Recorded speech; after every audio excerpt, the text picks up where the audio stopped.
Yung butas. Hinighlight to nung mga naunang nag-track read. This one, oh. May butas. Ingat lang. So, pang nasa 33, 34 kilometers to. So, ingat lang ah. Tandaan nyo itong butas na to. Ayan. Sa may river. Pag nakita nyo na yung river, tandaan nyo yung butas. Siguro, pwede na yan, I think. Hopefully, much better. And then, hindi. Ano ba to? Hindi naman. Kasi pag nadaanan niya, lusok yan. Ayan. Ayan. Ayan. Much better. Kasi yung nakakahalala dito. Oo.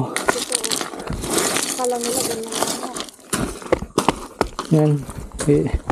Mukhang sturdy naman. Yeah. That's it.